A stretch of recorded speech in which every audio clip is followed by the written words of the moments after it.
Good morning, everyone. Welcome to Golden Gate Center for Spiritual Living. I'm delighted to welcome you on this last Sunday of January. And our center is one that holds these values in common: community, spiritual growth, love, and integrity.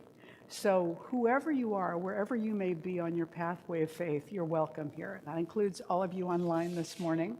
We're glad that you're here. We're delighted to welcome you. I want to invite you now to also welcome each other. So get up, move around, say hi to people you know, introduce yourselves to those you don't know, and just get comfy with one another. And those of you at home, please take a moment to give yourselves a hug. Go give yourselves a refill of coffee, whatever you need to do right now, and in just another minute or so, we'll start.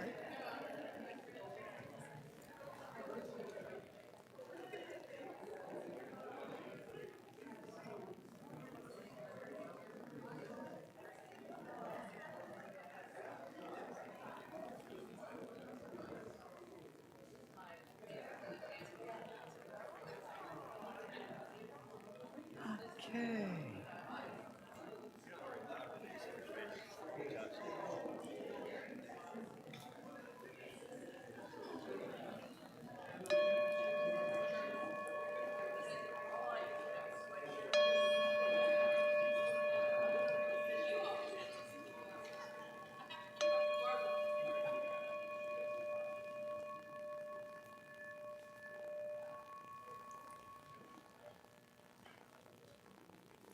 All right, as you go ahead and take your seats now, I want to let you know about the musicians for this morning. Now, Lori Jones and Eric Montgomery were here in person with us once about a year ago, a little more than a year ago.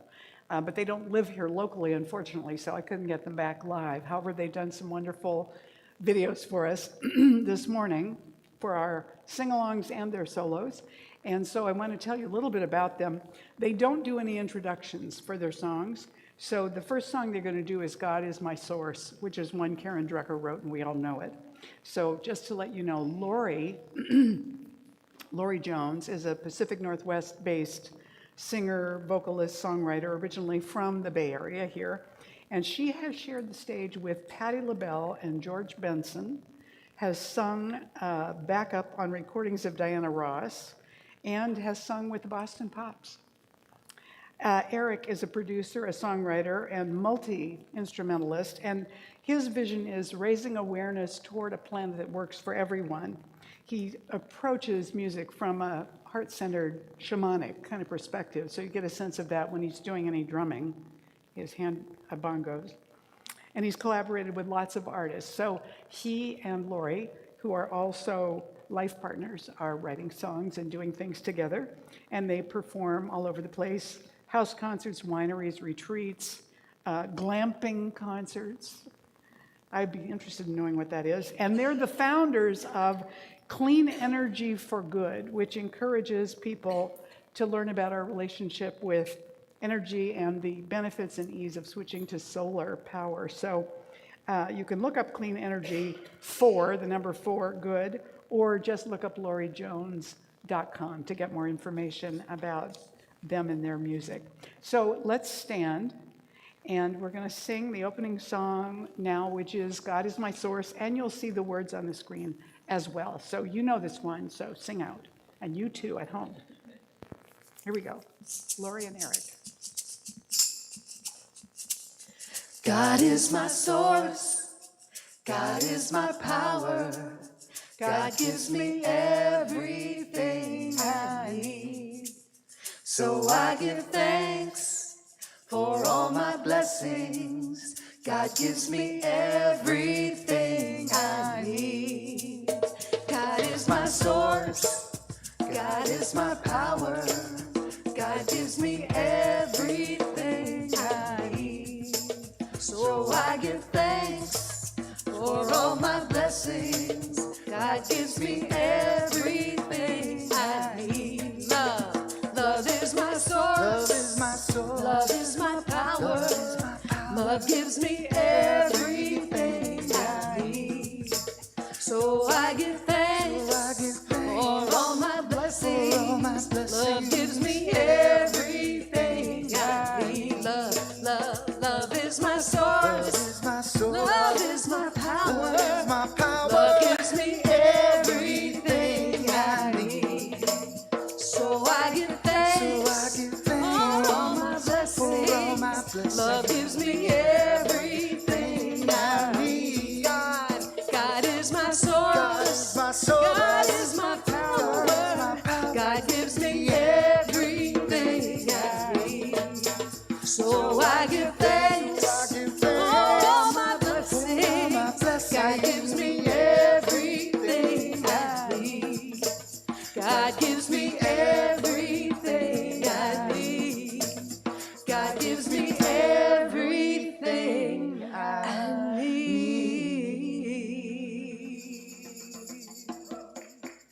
Yes. Woo. You may be seated. Thank you. So now begins our time to turn within. You know, we have to start with a little rah-rah, and that allows us to get the blood circulating, to get our energy up, and not to fall asleep during any of the rest of what comes next. So now we're moving into the quiet time. So I invite you to turn your cell phones off or, silence them, and prepare for the opening prayer where we go within and really open our minds and hearts to what's going to be received today. And so our morning prayer practitioner is Leslie Giannetti, and she's going to come up and pray us in.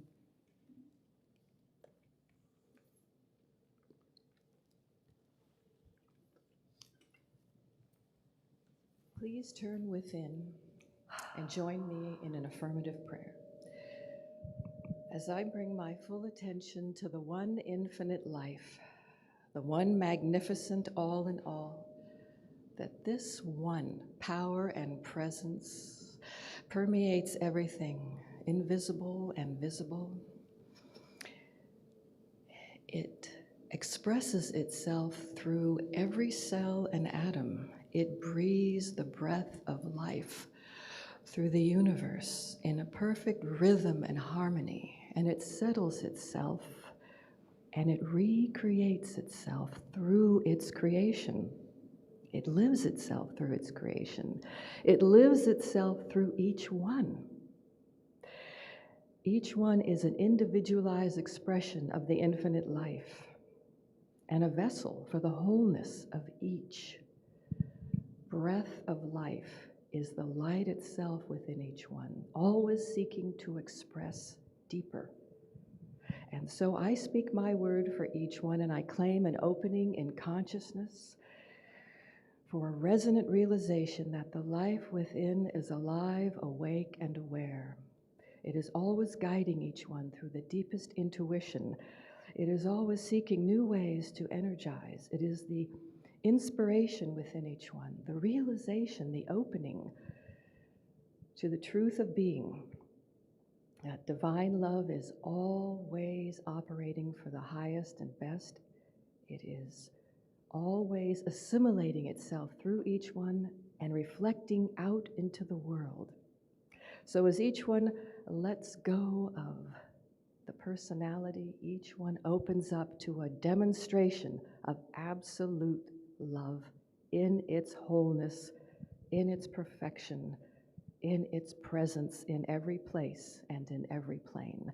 So I celebrate the life within each one, and I give thanksgiving now for the opening that takes place in consciousness, which allows for the infinite life to fulfillment.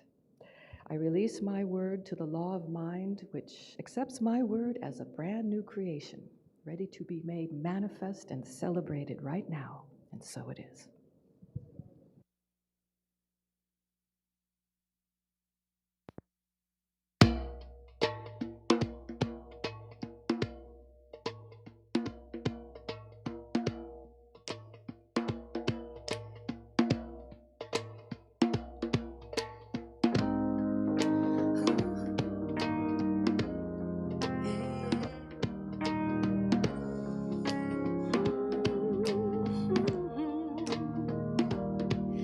When I'm caught up trying to move forward, trying so hard to find a better way. When my mind won't stop, when I'm beating myself up, I know it's time to stop and gently say, it's enough to feel the breeze on my face. It's enough to just breathe life. It's enough to know the love that's in my heart. And it's enough just looking in your eyes. Ooh. And in this place of calm and still and wonder, life is magical again, and I am free. And I don't need to know just where or how to go. Right here, right now is all I need. And it's enough to feel the breeze on my face. It's enough to just breathe life. It's enough to know the love that's in my heart. And it's enough just looking in your eyes. Life is a gift. So are you, so am I. I don't ever want that truth to slip on by. So please remind me that it's enough.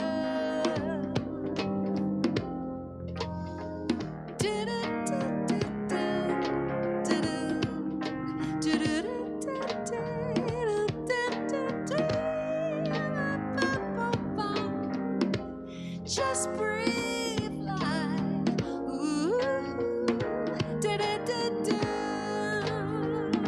Life is a gift. So are you, so am I. I don't ever want that truth to slip on by. To slip on by. Oh, oh, it's enough to feel the breeze on my face. It's enough to just breathe life. It's enough to know the love that's in my heart.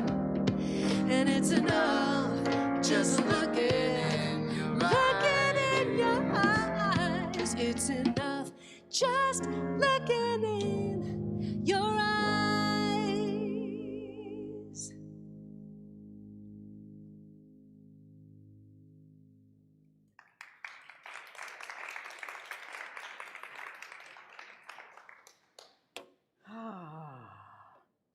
I need reminding sometimes that it's enough. How about you? Yeah? So our theme this year is living out loud. And it's great to be reminded of that sometimes too, particularly when there's something that we have a feeling about that we're reluctant to reveal or share, even though it might need that, because we don't want to stick out and be conspicuous or become a target or whatever it might be, yeah? So living out loud means allowing ourselves to live fully as who we are. And, you know, you want to use your natural discernment about that. Maybe some places are not as safe as others, but mostly we want to be able to live authentically. So in January, typically, it used to be that religious science ministers always spoke about the basic principles, and I'm doing that a little bit more this year. And so I'm talking about science of mind as both the roots, the foundation of what we believe, and then that it gives us everything that we need to be able to spread our wings and fly, to really live out loud. So the theme for this morning is let go and let God. And I put God in quotation marks again to acknowledge that there are many different ways and many different names of recognizing the infinite. And so whatever yours is, that's perfectly great. You can just fill it in where the quotation marks are. But the idea of let go and let God is one part of what we teach in religious science that also sometimes confuses people, because we also say treat, meaning pray, and move your feet. Well, which is it? You know, do I treat and move my feet like I'm supposed to get out there and do something, or do I let go and let God? Yes. And let me explain a little bit about what that means then. So when we sit down to pray, to treat, what we want to do is open ourselves up to guidance, to change, to inner adjustments, because really nothing in God's universe is withheld from us. So whatever it is we feel we want to move toward, we want to open up to that so that our consciousness matches it vibrationally and we can experience it. Anybody ever see that little thing about, I can't remember what it's called now exactly, but it's like focus blindness. There's a little test on YouTube, and it's a group of people in a circle who are passing a basketball back and forth. And the task is to count how many times the basketball gets passed between these people, or people of a certain colored t-shirt or something. And so I was determined I was going to get this, you know. Like I said, a lot of people didn't really get it. So I was really watching the ball and the people and counting and yada yada. And at the end, I was very pleased to see that I had gotten the number right. But what I had missed, which I could not believe until I went back and looked at it again, is that while they're passing this basketball back and forth, a guy dressed as a gorilla walks out, stands in the middle, beats his chest, and then walks off. I never saw him. And that happens sometimes when people are hyper-focused on something, they miss something else that's really obvious. So when we do our prayer, we sometimes think that what we're doing is, you know, talking God into giving us something, convincing God we're really good enough or we deserve it, or, you know, please God, I'll be better if you just give me a fill in the blank, you know. Oh God, won't you buy me a Mercedes-Benz, you know. So we, in our desire to experience more, don't realize often that sometimes what we want or need or are praying about is available. But because of the way we're looking and where we're putting our attention, we're missing it completely. So our intention in our prayer is to open up to the fullness of what God has for us, which is everything, and to open up to that which we particularly desire or feel we have need of, and consciously doing the work to release whatever fears or blocks we have that are preventing us from moving in that direction. Are you with me so far? Okay, good. So in that process then, we do our prayer, so we're treating, right? And we open to that guidance. So we let go at that point, we let go of our attachments to how it's supposed to look, our attachments to how it's going to happen or what channels it will come through, right? I used to have a practitioner years ago when I first started ministry up in Santa Rosa who had a client come to him who said, I want you to treat for me to get X amount of money for a new car. And the practitioner said, well, I'm confused. Do you want the new car or do you want the money? I could just treat for you to have a new car, and then however that comes about, you know, you could win it, somebody could give it to you, you might be the 10,000th customer through the door, and you never know. So you may or may not need the money for the car. If we treat for the car, money could come, but it might be some other way. This person, this client of his, never occurred to him. He was managing the steps in his head, like this is how you buy a car. First you have to have the money, right?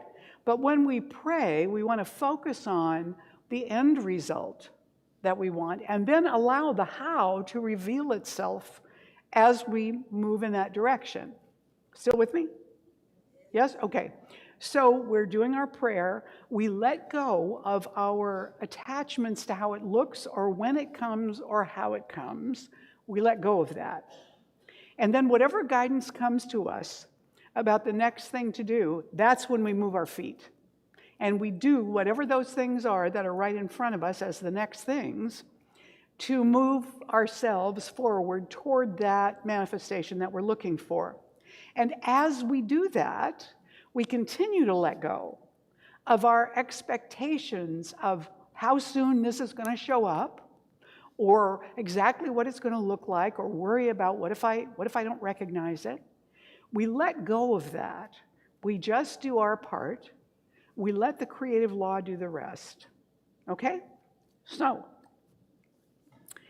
a fellow who's out hiking and rock climbing and so on falls off a cliff. And on the way down, there's this little tiny branch, it's barely more than a twig sticking out, and he grabs a hold of that. Now, he's there on the side of this chasm, that's below him, and he can see the dirt falling around this little twig that he's holding on to, and so he starts to pray, and he says, help me, please, help me, God. Is anybody up there? If you're up there, please help me. And this booming voice comes back down and says, I will help you, my son, if you have faith. And he says, I have faith. And the voice says, let go. And there's a pause.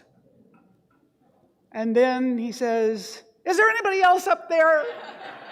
Now, this is how we pray sometimes. It's like, if I don't understand how it's going to look, maybe I don't really trust you to take care of me, because you got to put those dots a little closer together for me so that I can feel comfortable that it's really safe to trust you and I can let go of whatever it is I need to let go of.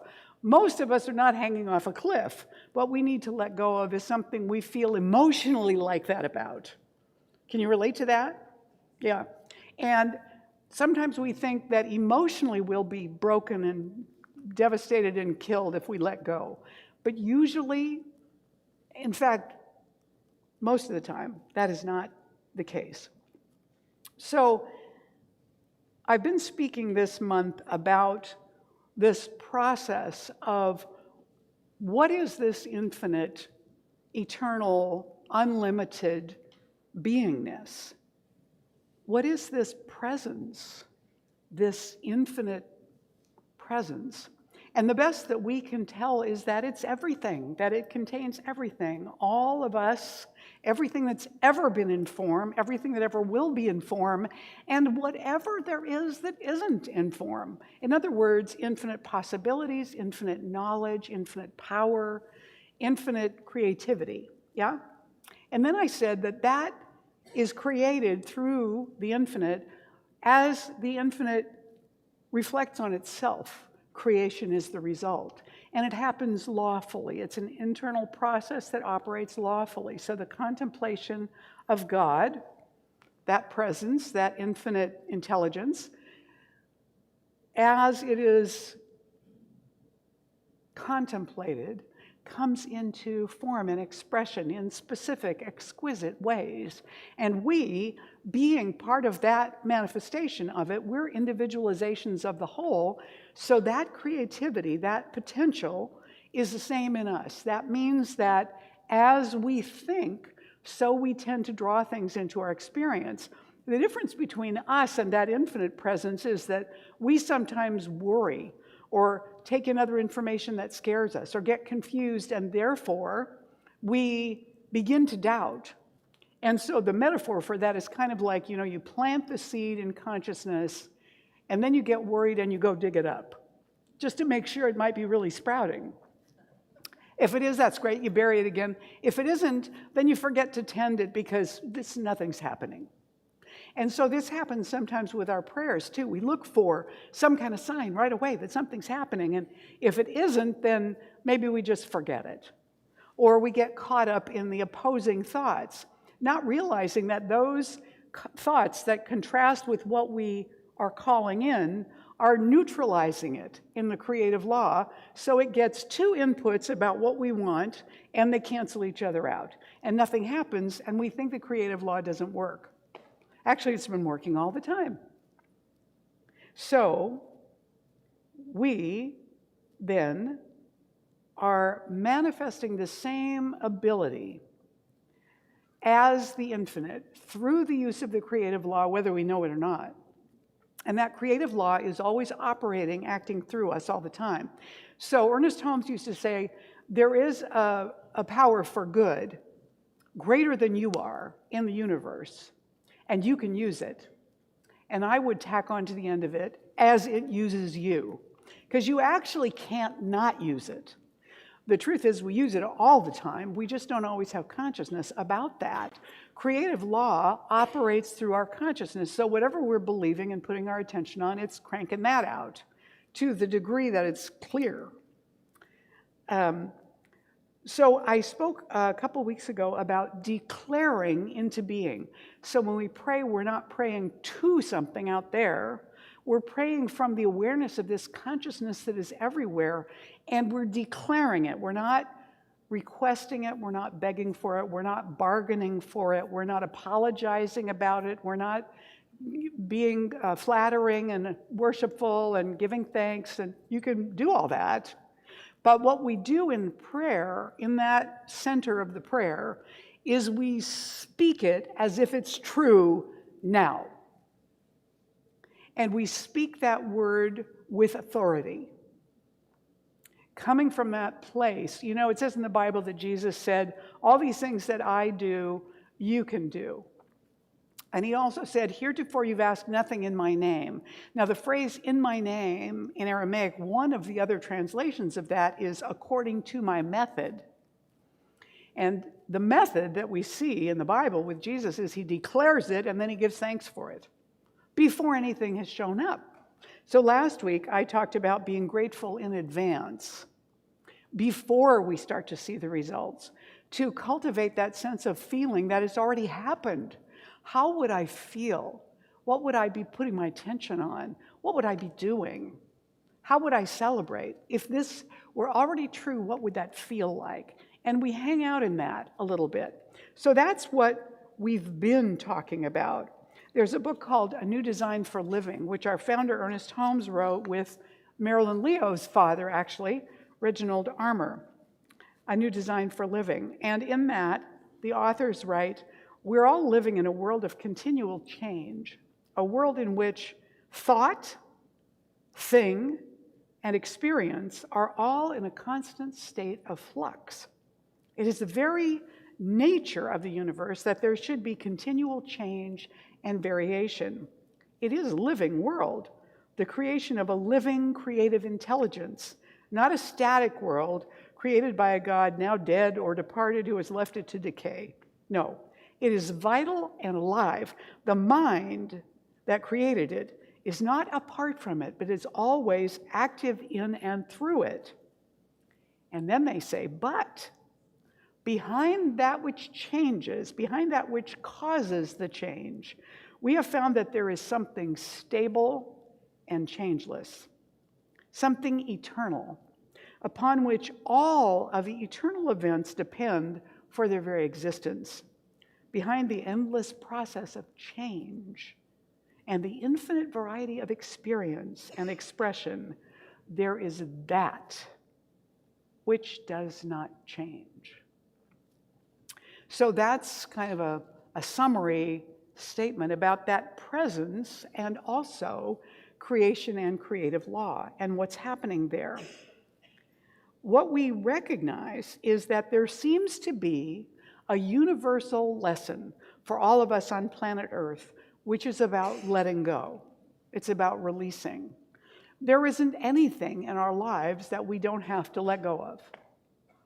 We have to let go of different phases of our physical being as we grow up, as we grow old.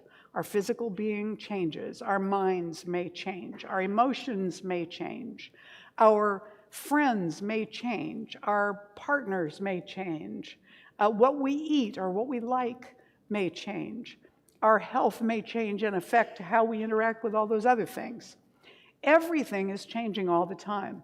And we look around at everything in existence, and what we see is that all of life requires releasing to thrive. Trees have to release their leaves, then their Then when the leaves come back, then they have to release their flowers, they have to release their fruit, they have to let it go. You know, you never see a tree that's still hanging on to leaves, flowers, and fruit all at the same time, like, I'll be damned if I'm letting any of this go. And naturally, everything that lives grows and stretches and changes and dies at some point. Even things that human beings have created in form that are supposed to last, and some of them last several hundred years, if they're not maintained, they fall apart eventually. And vegetation takes over. So everything in form, really, is in the process of change all the time, right? Yes, okay. So letting go, why is letting go so hard for us? It seems like it would be, second nature, since we're constantly having to do it. I mean, right now while you're sitting there, you're letting go of cells. They're just leaving you. You're also taking in other people's cells. Oh my God. When you leave here, you'll be partly somebody else. Really, honestly, we're breathing in molecules that other people are breathing out, and those are changing us. So literally, when you leave here, you're carrying all these people with you. Don't get scared. So Joseph Campbell said, we must be willing to let go of the life we have planned so as to accept the life that is waiting for us. So if my life falls apart, if my business is falling apart, and I desperately want to hold it together, what I don't know is what might be there for me on the other side of letting it go. I once had a congregant in Southern California who was in the construction business and it had gone down. He was having to let people go. Very upsetting. He would come to the Wednesday night prayer service every week and often ask for prayer to be able to save his business. What we prayed for was for him to have the guidance to know exactly what to do. And it took a while. But one day he came in and said, well, I don't want to, but I've decided to let it go. I've decided I need to declare bankruptcy. I need to close the business. I need to, So he did. Helped all of his people find other jobs. And all of a sudden, the most amazing things started happening in his life. Money came from places he hadn't expected. His people, including his daughter who worked for him, got other work. More opportunities started showing up for him. He got married. I mean, it was amazing. And he said to me, I never would have guessed how well this could turn out from where I was and what it looked like. But he had to let go of what wasn't really working anymore in order to make space for what was trying to come in. Terry Cole Whitaker used to say, let go quickly of what clearly isn't working. Great advice, but it's very hard to do, I find. Ann Landers once wrote in her column, you know who Ann Landers was? She once wrote in her advice column, hanging on to resentment is letting someone you despise live rent-free in your head.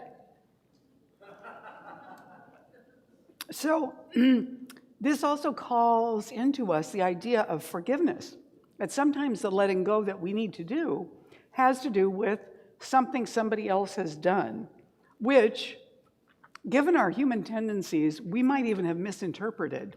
Anybody in here ever make assumptions? It's so embarrassing when they turn out to be wrong, Like me assuming that I actually had watched that video so well that I knew exactly what had happened when I missed the biggest thing that occurred during this little video. And a wonderful unknown author said, getting over a painful experience is much like crossing monkey bars. You have to let go at some point in order to move forward. And so the process of letting go seems to be something that we actually, as human beings, are required to do, not only to survive physically. I mean, think about if one of your organs decided that it would not let go of the blood that it had already gotten. No, I'm not letting this go. What if I don't get any more? What if I don't have enough? What if it doesn't flow? What if I let this go and then I have nothing? And therefore, the body dies because the blood can't move, Same with the digestive system. Think about if you only ate, how extremely uncomfortable that would be. You have to do more. You have to let go. Breathing is the same. You can't only inhale. You can't only exhale. So you can't only give. You also have to take in and receive. Is this making sense? So even our physical bodies know our cells are constantly changing. We just need to step out of the way and allow what naturally wants to happen to happen. So in our own lives, I think about the things I get attached to. The way I've had relationships with certain friends in my life.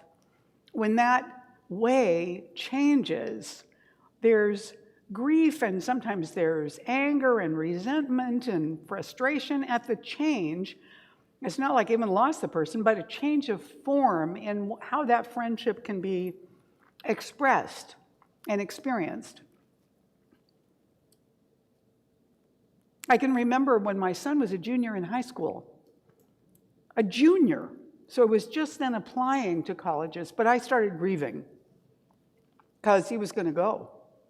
And then when he went, life would never be the same after that once he went. And so I spent, like 2 years grieving something that had not even happened yet.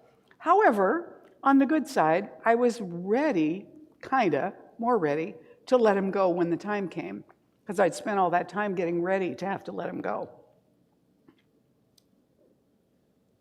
So then we come to another question, which is, okay, I understand, let go and let God, release and let it go. That's fine, I get that. But how? How am I supposed to do that? There's a process out there in the internet world called the Sedona Method. Has anybody ever heard of that? No, it's about letting go. And really, the whole thing is about letting go. And he says, hold a pen in your hand like this, and really grip it. Really grip it. Pretend you have a pen in your hand. Go ahead. Really grip it hard, okay? Now, as you're doing that, eventually, your hand is not going to be happy. Because if you're gripping it hard, it's not comfortable. So loosen your hand and open it up like this. Well, so now your palm is open and flat. Now, if you have a pen in your hand and you turn it over, no great stress. It just goes. So when we let go, I think part of what makes it difficult is all of the meaning that we give to the letting go. It's not necessarily the letting go that's hard. It's all of our thinking about how it's going to be if I have to let go, when I let go, what if this, and that will probably happen. So we launch ourselves into future predictions of disaster when we don't even know what's really going to happen. We are attached to the what, to the outcome, to the appearance, to the timing. We're attached to the what. So why do we let go? Well, we let go because something is not working anymore. We let go because when we shift our attention from expectation to availability, let's say, to curiosity, to openness, when we let go of all the how and all of the what and all of the when and let ourselves float freely, then we can allow the universe to do its work. We're not in the way. We can be present to be aware of the opportunities and possibilities that make themselves visible to us as we're open and available. And very likely, a way will reveal itself that is better than anything we imagined that never would have occurred to us. I've had that happen to me any number of times. Lao Tzu said, by letting it go, it all gets done. The world is won by those who let go. But when you try and try, the world is beyond the winning. And the Buddha said, you can only lose what you cling to. These, I think, are true. No, that's fine. These, I think, are true for me. So when do we let go? Well, if we're doing a prayer, it's the very last part of the prayer. You know when we say, and so it is? Right before and so it is, I always say, or we say some version of, I release this prayer into the creative law. I'm letting it go. I'm sending it off to do its work. I'm not going to mess with it now. And so it is. I declare that it is done. It is real now. I let it go. Now creative law is going to do the work. I don't have more to do unless I'm guided to do something. So we let go at the end of the treatment. We let go while we're taking the steps toward whatever it is. We just keep letting it go. We don't worry about when it's going to show up or how it's going to show up or if it's going to show up. Because if it doesn't show up, something will show up in its place that could be even better, as long as we're continually going through that process of letting go when we notice how wound up and attached we are. Is this making sense? Yes? So we do everything we're guided to do. That's the first part of the how. Do everything we're guided to do. What's the next step? What's the next step in front of me? What's the next thing I could do that would inch this forward possibly? Now, oftentimes, when we take that step that we're guided to take, what unfolds to bring us to, whatever it is we're looking for, doesn't even come from that place. That really was just to tweak our own consciousness and occupy us so we would stay out of the way. So we get given that guidance here. You do this over here, you cut the carrots, and I'll create everything for the holiday meal and the decorations and the, invitations and all of it. The universe will take care of it. We want to practice our faith. So how do you practice your faith? Well, you have regular time and place to meditate, to pray, to do inspirational reading, to listen to inspiring music, whatever it is works best for you, any or all of those things. And we do that consistently because that moves our sticky consciousness in the direction that we want to go. It allows us to loosen up and open up. And it does require some consistency because faith, as Ernest Holmes would say, is like a physical muscle. It atrophies when we don't use it.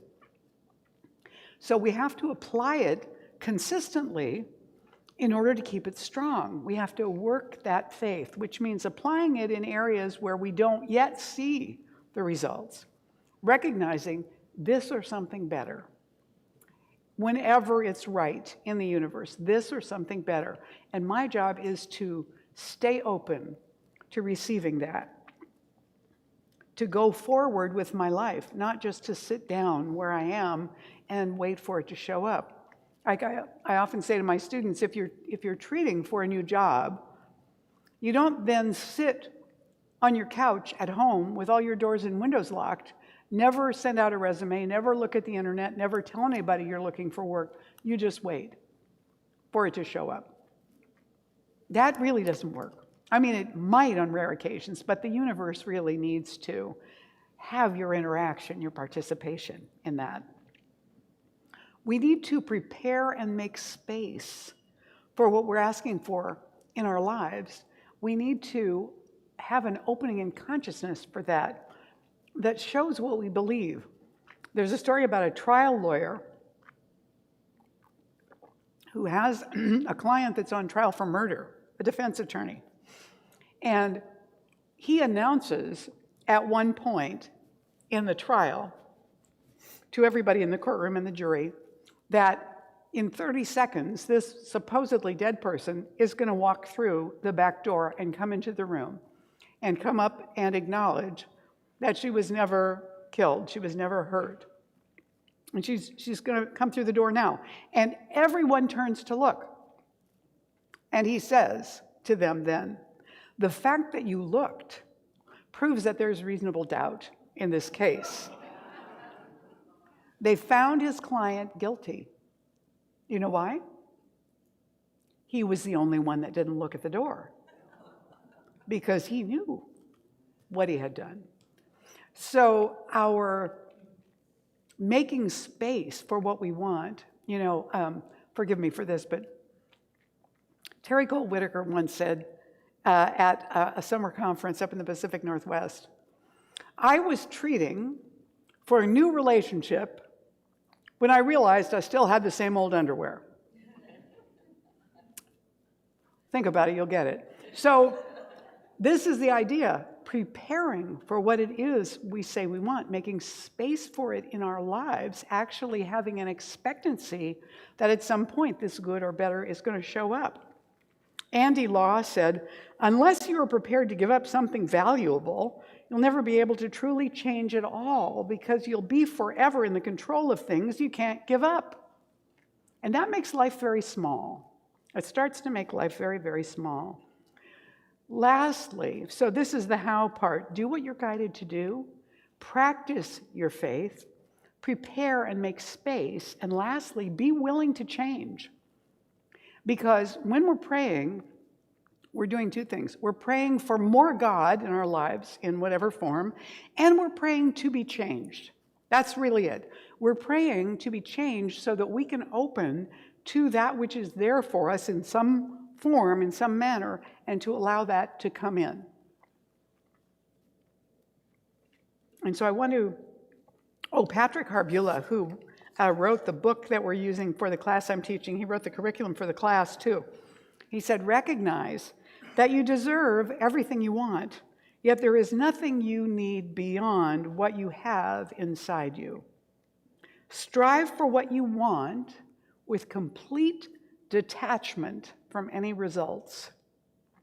And this is why we use practitioners, because that's not always easy to do, right? We go to them because they're not attached to what we're attached to. So it's easier for them to see and know the truth for us, and we can lean on their faith when we don't have enough of our own.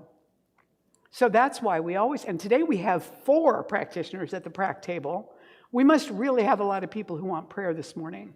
Please take advantage of that gift that they're there to pray with you after the service. Because what I've been talking about all this month really are the 5 steps of treatment, the 5 steps of prayer. First, we turn our attention to the infinite. Then we recognize that all that it is right here, where I am. And because that's true, then what I declare into being has every opportunity to be true and come into being, because all I need is already here. So I speak that, and then I rest in that gratitude. Before I even see it, I rest in the gratitude of how delicious that is, and then I let it go. And I just detach from any concern about when or how or where or who, and let it show itself to me. That's our prayer. And if you have questions about that, talk to any of the practitioners after the service. So I want to share a story with you that was written actually by Barbara Kingsolver. This was a true story, not one of her novels, about going to India. And it's called The Color Red. Red is my color, I used to say, and never will again, because of a beautiful spirited girl named Manuka Pudel. We met in a village in lowland Nepal where red was everywhere, in flowering hedges, women's saris, and the tika powder that dusts their hair and dots their foreheads as the symbol of marriage. I was there on a ceremonial day, so poinsettias in jars lined the dusty road, blazing against the mud brick houses, and I wore a red bandana against the fierce lowland sun. I'd come as a journalist and was investigating women's development projects. This trip marked my 25th anniversary as a professional writer, and I felt shadowed by the girl I used to be, the one who took up her pen believing people would behave humanely if only they knew the full story. Since then, I've crossed continents for those sources, breaking bones along the way, wearing out youthful hopes, and most of my trust in happy outcomes. My current assignment felt likely to restore my optimism or put the nails in its coffin. I'd been told that in this nation, racked by a decade of armed insurrection, one international development agency had kept working where others could not. Its programs had improved the lives of more than 20,000 families. Even in the best of times, human kindness is fragile. How could it weather another 10 years of war? If Manuka had the answer, I was listening.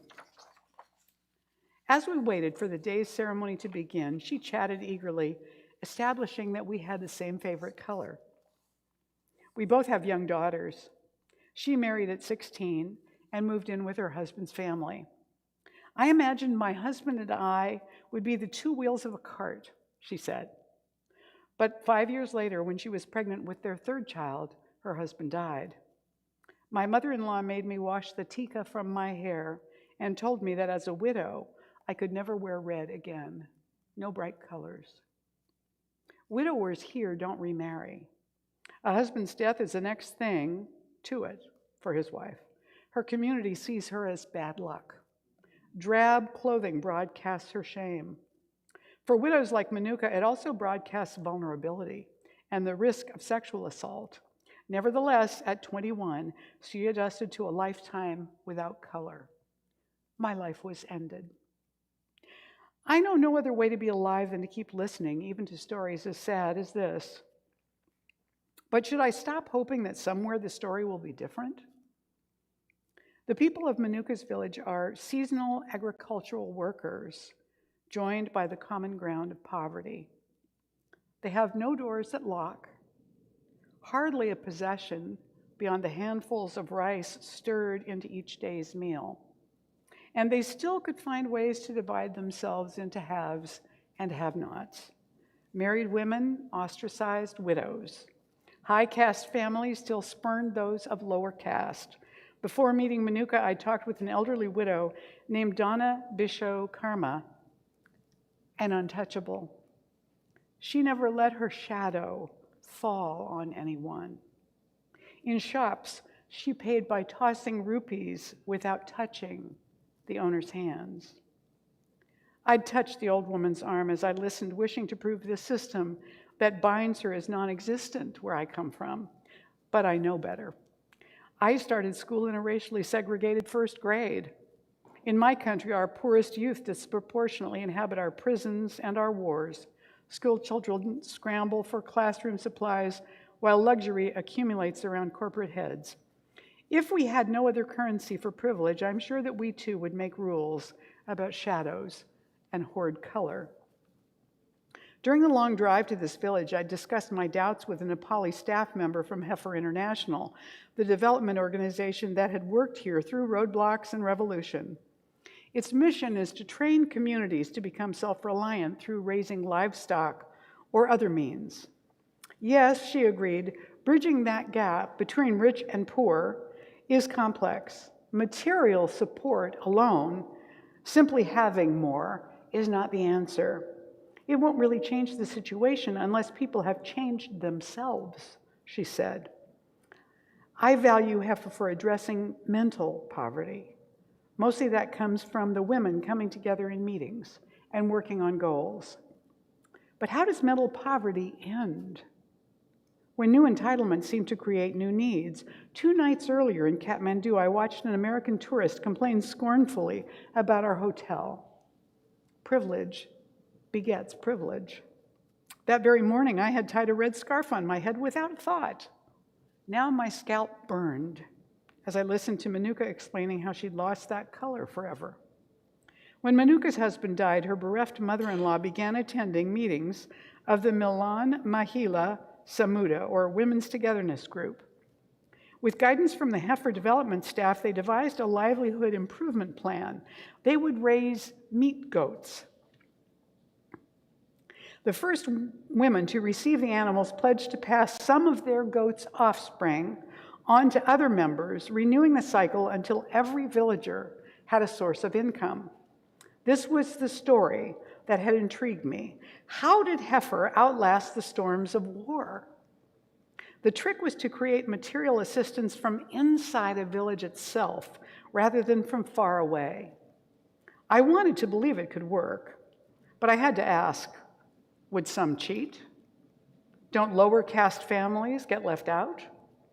I hated my skepticism, but that was the question I'd asked Bishop Karma. I am the lowest of untouchables, she said. And so, of course, I was afraid to go to a meeting at first. Where would I sit? But the women who helped organize us were very open-minded about untouchable people. They spoke right to me. And little by little, high caste women would share their feelings and even take food together with me. This was beyond my imagination. We had a long talk about spiritual values that stayed on my mind afterward, and I thought, maybe that's why the others are nice to me. She'd been surprised to learn someone in the group would give her animals she could raise, earning the first income in her life. More surprising was the idea that she would eventually pass on that favor to another.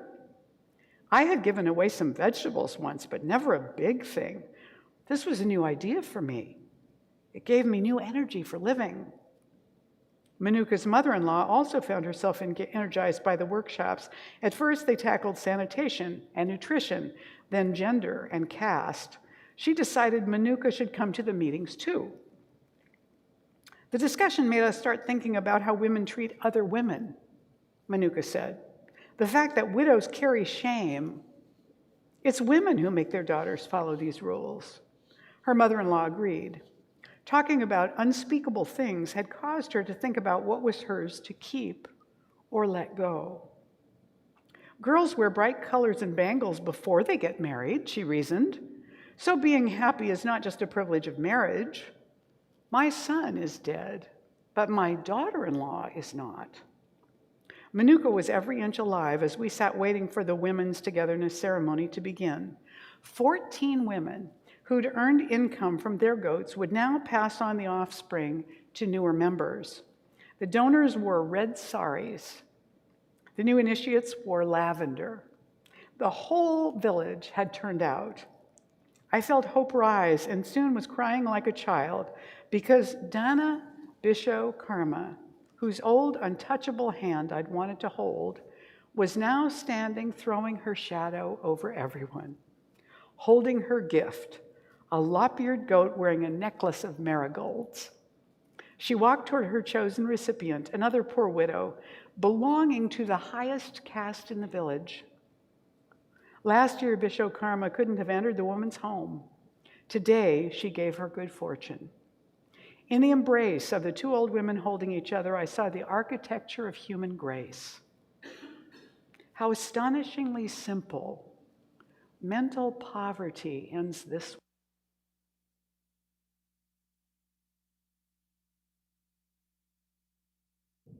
A person's status can change, not by receiving, but by giving. If life is a march toward owning more and having less, it can also walk backward in its tracks, creating riots of inexplicable compassion. Spinning straw into gold, it can change the rules and dance. Manuka now stood up with her mother-in-law. The other mothers came forward with a plate piled with red tika powder, an adornment forbidden to widows.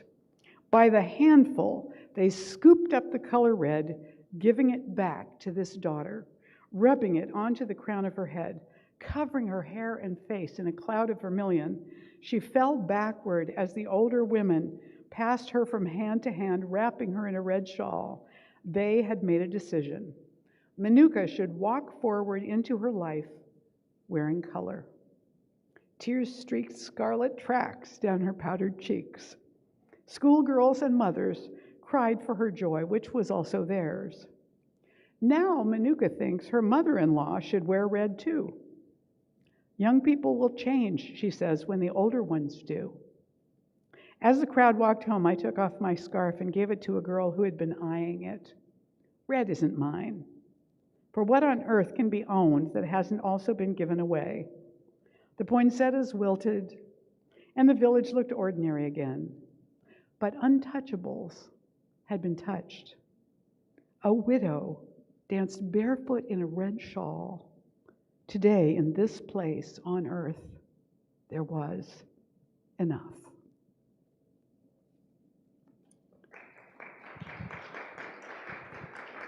And this is the photograph that accompanied that article. So this is the actual ceremony where Manuka received her red powder. In honor of this kind of transformation of consciousness, let's go within now and anchor this.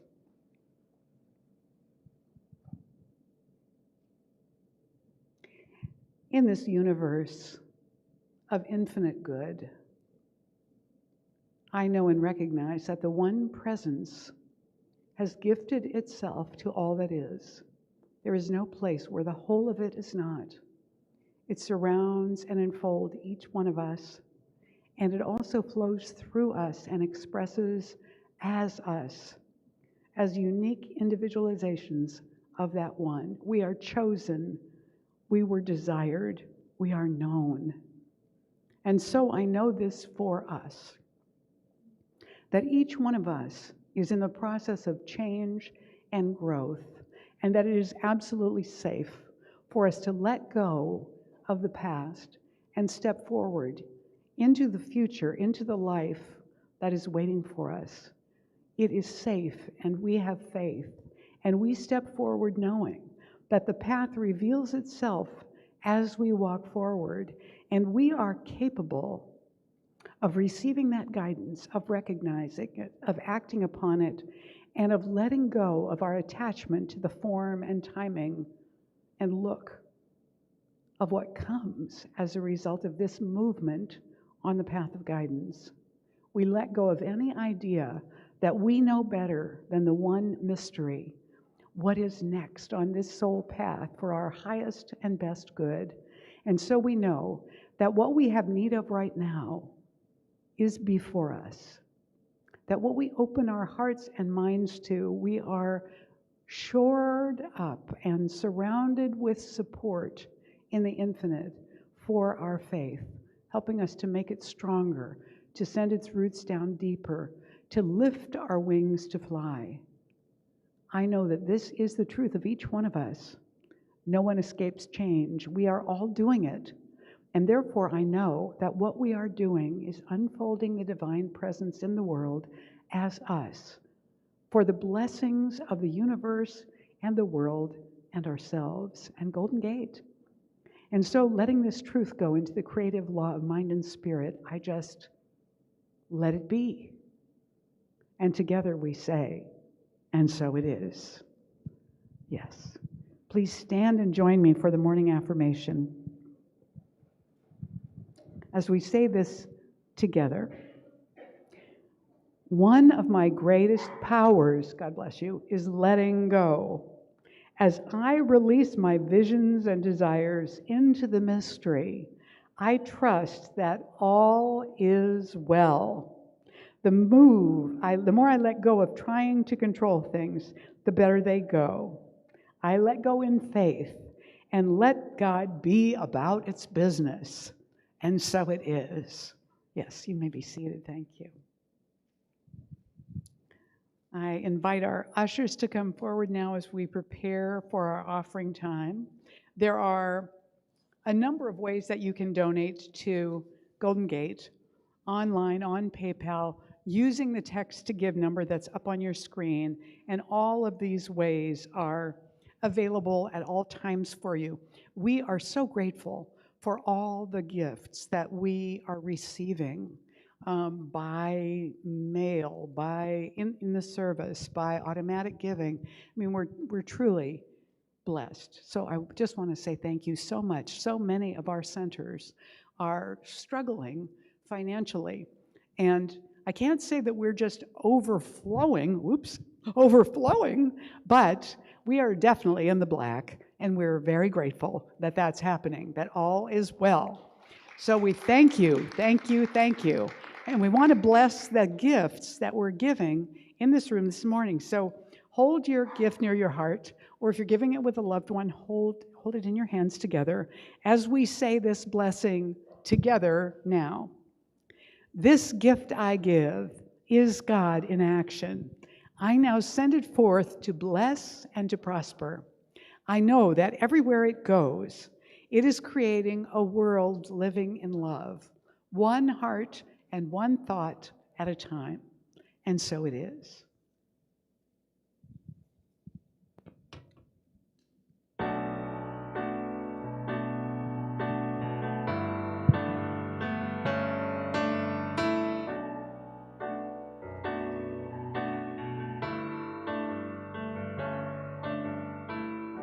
So many years, so many seasons, following many a muse,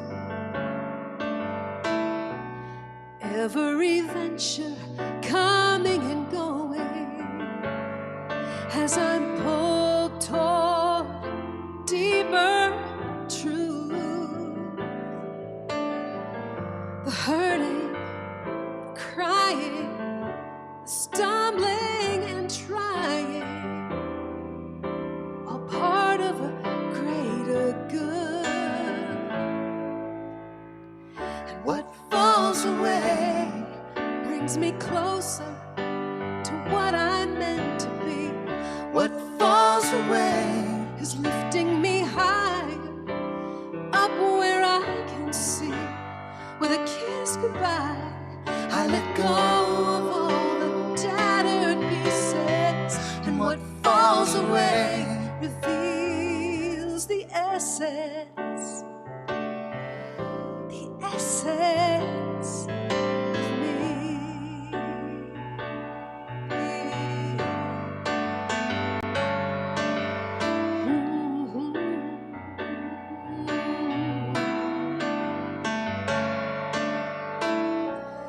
Every step now, every decision is rooted by Spirit in me. Embracing this path now, ever more fully, drawing to it what I need. And what falls away brings me closer to what I'm meant to be.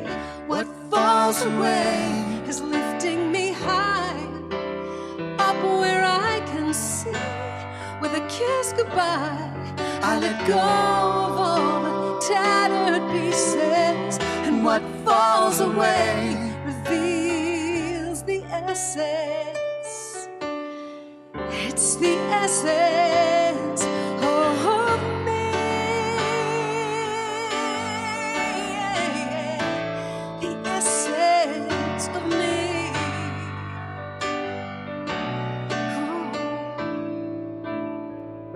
The hurting, the crying, all the stumbling and trying, it's all part of a greater good, yeah. And what falls away brings me closer to what I'm meant to be. What falls away is lifting me higher, up where I can see. With a kiss goodbye, I let go of all those pieces, and what falls away reveals the essence, the sweet, sweet essence of me.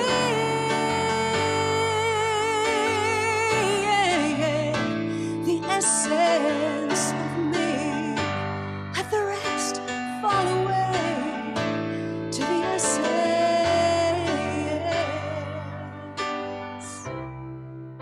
To the essence,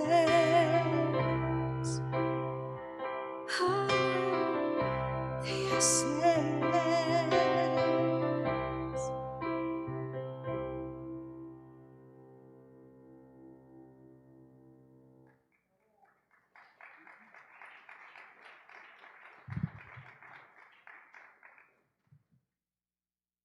So now, please So now we, all of us, on behalf of Golden Gate Center for Spiritual Living, do accept this offering with great gratitude. And we send it out into the world, knowing that everywhere it goes, it also assists people to let go of the things that cause them pain, to let go of the things that are blocking them from experiencing love's presence, to let go of their hurts and engage in forgiveness. And so it is. If you are with us for the first time this morning, we want to especially welcome you and let you know that you are a gift to us. And on the back table, Galen's waving the welcome packets right now. On the back table, there are welcome packets for you with a blue card inside that says welcome right on it. If you fill this out and turn it in at the back table, Galen will give you a little book as our thank you gift for you for coming today, and also our invitation to you to come back often in the future. We're very grateful you were with us. We want to also thank everybody that participated this morning in putting this service together. And I especially want to draw your attention to the Frost family's meditation altar over here. There's a zafu, and it's, like an altar with candles for meditation. And also, in the little spider plant over there, there's actually a meditating gnome. So you really have to come up and take a look at this. Let's acknowledge everybody who's participated this morning in getting this service together for us. In February, Leslie Janetti has another new original workshop coming up. She did one last week that went very well. So you might want to sign up for this now. It's February 26th. There's a sign-up sheet on the back table, I believe. I hope it's still back there. From 1 to 3, it'll be at our Learning Center in San Rafael. And I think we do have little sheets with directions to the Learning Center on that back table as well. So if you have any questions about that, you can talk to Leslie this morning. She's right here. She's the one that did our opening prayer.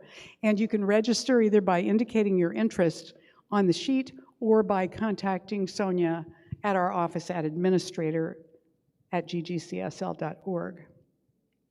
Also, this year is our 40th anniversary of existence, and we will be celebrating that especially on Easter weekend and Easter Sunday. So here's what you can do to assist in putting this together.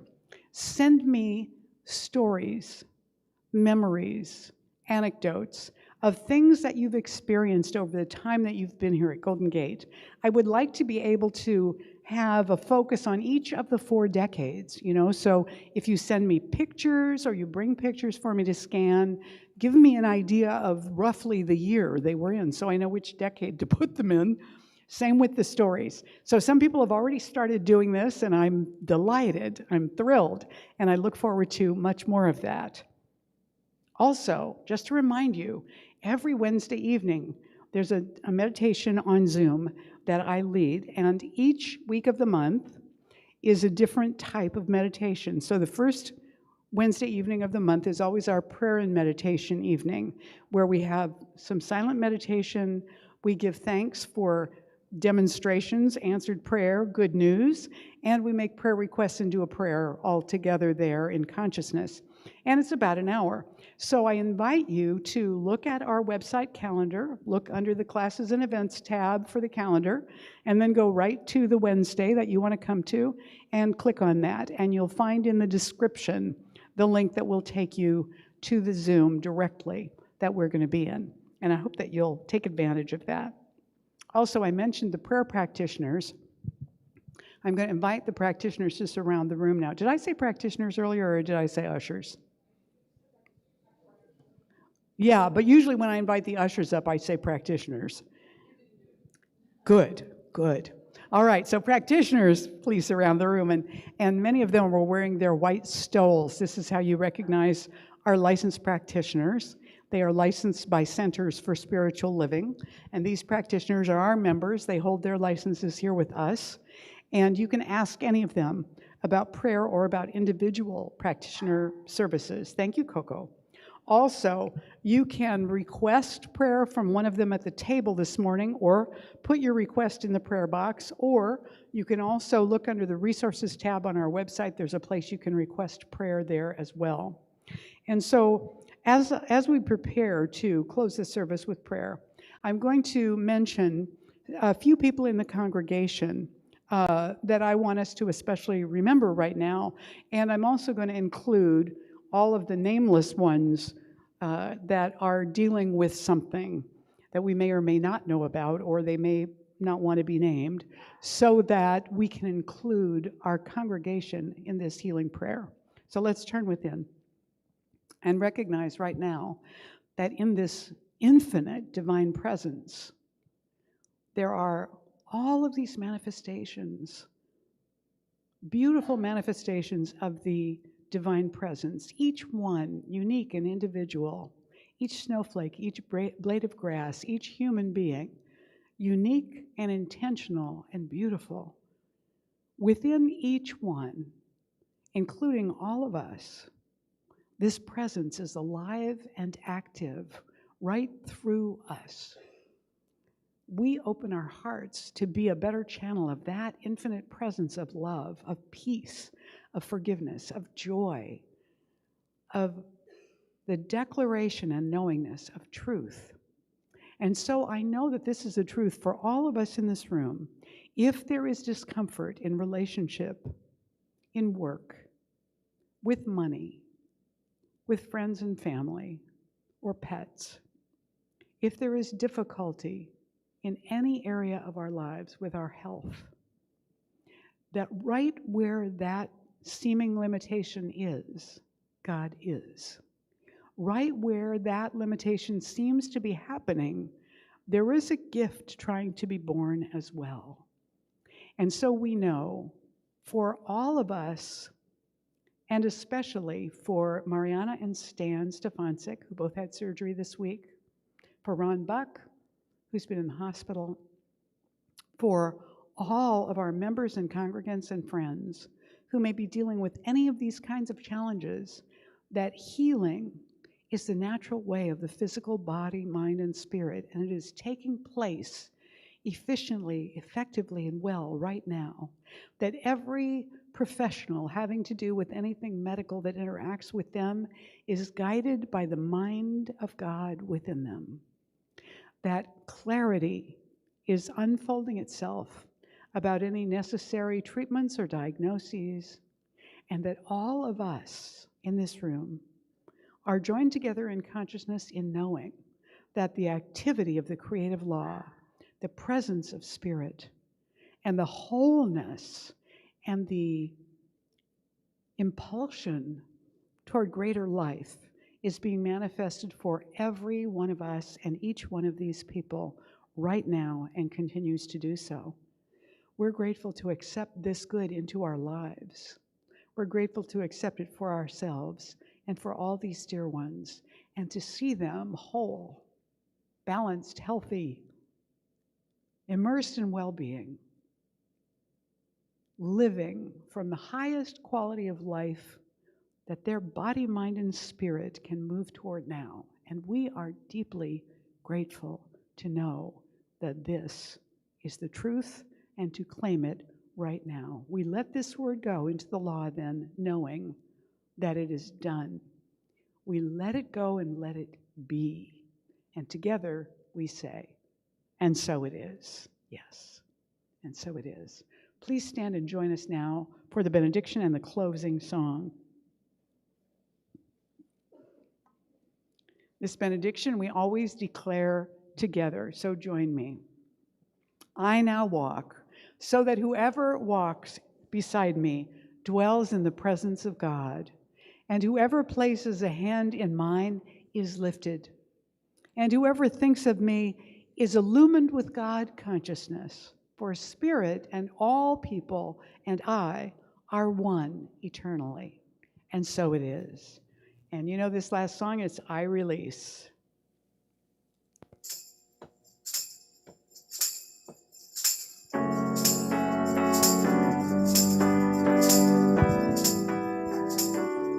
I release and I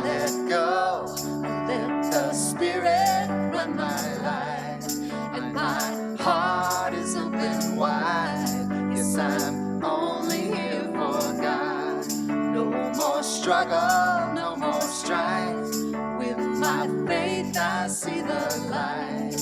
I am free in the spirit. Yes, I'm only here for God. I release and I let go.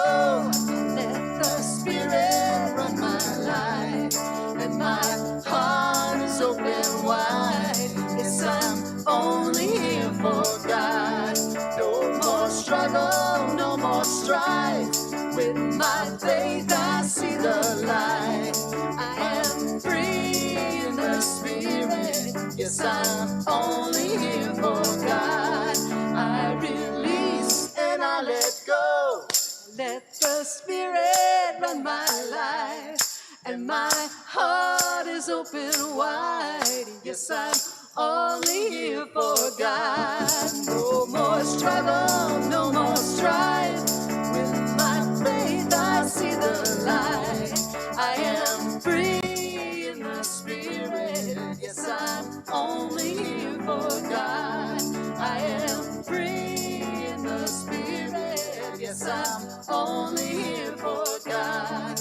I am free in the spirit.